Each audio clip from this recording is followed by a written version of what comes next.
আবাসনের এই ব্লকে ভয়াবহ আকার ধারণ করেছে ডায়রিয়ার প্রকোপ। ব্লকের প্রায় প্রতিটি ঘরে কেউ না কেউ অসুস্থ। শতাধিক মানুষ আক্রান্ত হওয়ায় গোটা আবাসন চত্বরে তীব্র আতঙ্ক ছড়িয়েছে। পরিস্থিতি নিয়ন্ত্রণে আনতে এবং স্বচ্ছ পানীয় জলের দাবিতে আজ সকালে আবাসন কর্তৃপক্ষের ফ্যাসিলিটি ম্যানেজারকে ঘিরে ধরে বিক্ষোভ দেখান বাসিন্দারা। গত কয়েকদিন ধরে সাপুরজি ব্লকের বাসিন্দারা পেটের সমস্যায় ভুগছিলেন। ধীরে ধীরে তা মহামারী বা মোড়কের আকার ধারণ করে। বাসিন্দাদের অভিযোগ, আবাসন থেকে যে পানীয় জল সরবরাহ করা হচ্ছে তা অত্যন্ত দূষিত। সেই জল পান করেই ছোট বড় নির্বিশেষে ব্লকের প্রায় সমস্ত মানুষ অসুস্থ হয়ে পড়েছেন। অসুস্থের সংখ্যা শতাধিক ছাড়িয়ে যাওয়ায় উদ্বেগের ছায়া নেমেছে এলাকায়।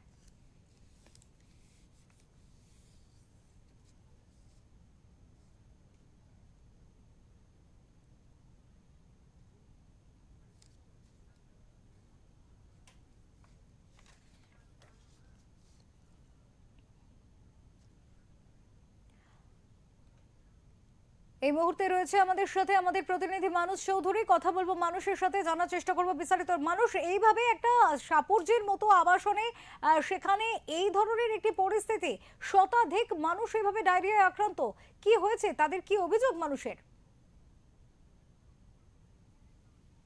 সাপুজি আবাসন আছে, সে নিউ টাউনের সে সাপুজি আবাসন ই ব্লকে কিন্তু ডায়রিয়ার প্রকোপ দেখা দিয়েছে। ডায়রিয়ার প্রকোপে ই ব্লকে যত মানুষ আছে, অর্থাৎ ছোট 2 বছর থেকে এবং বয়স্ক যারা আছে 70-80 বছর বয়স্ক যারা, তারাও কিন্তু আক্রান্ত। পুরো ব্লকটাই কিন্তু আক্রান্ত। তাদের মধ্যে বেশ কিছু জনকে কিন্তু হসপিটালে ভর্তি করা হয়েছে, এমনটাই অভিযোগ উঠে আসছে ওই যে আবাসন, তাদের আবাসনবাসীর কাছ থেকে। তাদের যে দাবি, দীর্ঘদিন ধরে তারা কিন্তু সময় মতো মেনটেনেন্সটা দিয়ে যাচ্ছে, কিন্তু সে পরিষেবা কিন্তু তারা পাচ্ছেন না। অর্থাৎ প্রায় 5,000 জন মানুষ বাস করে, তারা কিন্তু এই ডায়রিয়ার প্রকোপে আক্রান্ত। তারা কিন্তু বাইরে বেরোতে পারছেন না। আর তাদের যে দাবি, যে পচা জল, যাদের যে পানীয় জল যে যারা ইউজ করেন তারা আবাসিকরা, সেই জল কিন্তু অত্যন্ত দূষিত হয়ে গেছে। 20 দিন ধরে তাদের যে ফ্যাসিলিটি ম্যানেজার তাদেরকে কিন্তু অভিযোগ জানিয়ে আসেন, কিন্তু সেই অভিযোগে তারা কিন্তু কর্ণপাত করেনি। এবং সেই ঘটনায় কিন্তু তারা কিন্তু আজকে তারা বাইরে বেরিয়ে আসেন, বিক্ষোভ দেখান এবং ফ্যাসিলিটি ম্যানেজারকে পদত্যাগের দাবি করেন। তারা দাবি, আমরা সঠিক সময় যে আমরা মেনটেনেন্স দিচ্ছি, কিন্তু আমরা পরিষেবা পাবো না কেন? অবিলম্বে ফ্যাসিলিটি ম্যানেজার পদত্যাগ করুক এবং আমরাই সেই মেনটেনেন্সটা করবো। এই উল্টো দিকে তারা কিন্তু যেটা দাবি করছে, যে দীর্ঘদিন ধরে যে বলা সত্ত্বেও যে ক্লিনিং, অর্থাৎ পানীয় জলে যে ট্যাঙ্কগুলো আছে সেই ক্লিনিং কিন্তু করা হয়নি। কিন্তু ফ্যাসিলিটি ম্যানেজার তিনি বলছেন যে মাঝে মধ্যে আমরা করা হচ্ছে। এবং এক কথায় তিনি যেটা স্বীকার করলেন, তারা সাংবাদিকদের আমাদের সাথে যখন মুখোমুখি হন, তিনি কিন্তু স্বীকার করেন, হ্যাঁ একটা ঘটনা ঘটেছে।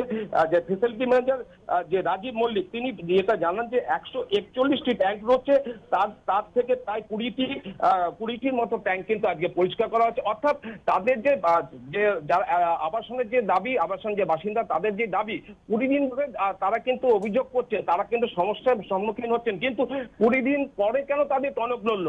আজকে যখন বিক্ষোভ দেখাচ্ছে তারপরে কিন্তু তাদের টনক নড়ল। এবং তিনি বলছেন যে 20টি ট্যাঙ্ক পরিষ্কার হয়েছে এবং আরো কিন্তু আজকে কিন্তু আরো কিছু হবে। তাই তারা বলছেন যে আমরা সঠিক সময় সঠিক আমাদের যে মেনটেনেন্স সেটা দিচ্ছি, কিন্তু পরিষেবা পাচ্ছি না। অবিলম্বে ফ্যাসিলিটি ম্যানেজার তার কিন্তু পদত্যাগ দাবি করছেন এবং যত দ্রুত সম্ভব তাই কিন্তু এই সমস্যার সম্মুখীন যাতে হয়, সমস্যা যাতে সমাধান হয়, তার কিন্তু পরিত্রাণ চাইছে এই আবাসনের বাসিন্দারা। অবিরূপা, অনেক ধন্যবাদ মানুষ, অনেক ধন্যবাদ তোমাকে। আমাদের সাথে ছিলেন আমাদের প্রতিনিধি মানুষ চৌধুরী এবং তিনি যেমনটা জানালেন, আপনাদের আরো একবার বলে রাখি, সাপুরজি আবাসনে সেখানে ই ব্লকের সেখানে কিন্তু একেবারে বলা যেতে পারে কার্যত প্রতিটি ঘরে ঘরে ডায়রিয়া, এবং তার এমন পর্যায়ে পৌঁছেছে যে হসপিটালাইজ করতে হচ্ছে মানুষকে। এবং তারা বিক্ষোভ দেখাচ্ছেন, তাদের বক্তব্য যে দূষিত জল পান করার ফলেই এই ধরনের ঘটনা। এবং সেক্ষেত্রে আঙুল তারা তুলেছেন ফ্যাসিলিটি ম্যানেজারের দিকে, কারণ তাদের বক্তব্য যে তারা টাইম মতো মেনটেনেন্সের টাকা দিচ্ছেন, অথচ তাদের মেনটেনেন্স প্রপার ফেসিলিটি দেওয়া হচ্ছে না। এবং সে কারণেই দূষিত জলের কারণেই কিন্তু এই ধরনের একটা অভিযোগ উঠে আসছে যে এই ধরনের অসুস্থতা কিন্তু সে কারণেই হয়েছে। অন্যদিকে ফেসিলিটি ম্যানেজার তিনি বলছেন যে ইতিমধ্যেই আজকেই কিন্তু বেশ কয়েকটি ট্যাঙ্ক পরিষ্কার করানো হয়েছে এবং আগামী দিনেও সেটার দিকে তিনি খেয়াল রাখবেন। তারা ঠিক কি বলছেন, অভিযোগ এবং ফেসিলিটি ম্যানেজারের কি বক্তব্য, শোনাবো।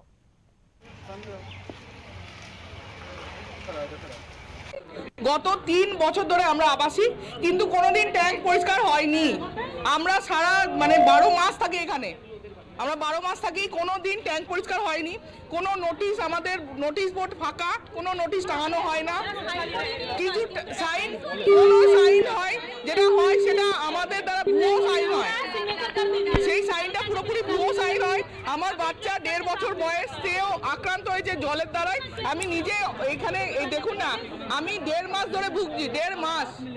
প্রবলেমটা এসছে, আমরা সেটা দেখেছি, আমরা পিএইচিকে জানিয়েছি, পিএইচি থেকে টেস্টিং হয়েছে, তারপরে আমরা ট্যাঙ্ক ক্লিন আন্ডারগ্রাউন্ড ট্যাঙ্ক যেটা টেস্টে কি বেরিয়েছে? টেস্ট যেটা রিপোর্ট আছে আমাদের ওই অফিসে আছে, আমরা আন্ডারগ্রাউন্ড রিজার্ভার যেটা থেকে গন্ধ বেরোচ্ছিল আমরা সেটা ক্লিয়ার করেছি। এখন ওভারহেডগুলো ক্লিয়ার করা হচ্ছে। কালকে 20টা ট্যাঙ্ক আমাদের ক্লিয়ার হয়ে গেছে। আজকে সকালে সেখানে জল টেস্ট করা হয়েছে, যারা থাকছে তাদেরকে দিয়েও টেস্টিং করা হয়েছে। এখানকার কিছু লোক সেটা গিয়েও টেস্ট করে এসছে, সেখানে কিন্তু কোনো রিপোর্ট আর আসেনি, মানে গন্ধ যেটা আগের বেরোচ্ছিল সেই রিপোর্ট নেই। আমাকে বাকি ট্যাঙ্কগুলোও ক্লিয়ার করাতে হবে। এখানে মোট কতগুলো ট্যাঙ্ক? 141টা ট্যাঙ্ক আছে ওভারহেড। ওভারহেড 141টা হ্যাঁ। ট্যাঙ্ক। এখনো পর্যন্ত কটা ট্যাঙ্ক ক্লিয়ার? এখনো 20টা হয়ে গেছে, আরও বাকি চলছে কাজ। আমার লোক এখন টিম নিয়ে বেরিয়েছি, সমস্ত ট্যাঙ্ক ক্লিয়ার হচ্ছে। এবার যতগুলো পারবো আমি করব আজকে, কারণ একটা মানে টাইম লাগে তো, যতটা ম্যাক্সিমাম করা যায়। আমি 20টা ধরে 22টা ধরে চলছি আজকে, আমি তার থেকে বেশি করার চেষ্টা করছি।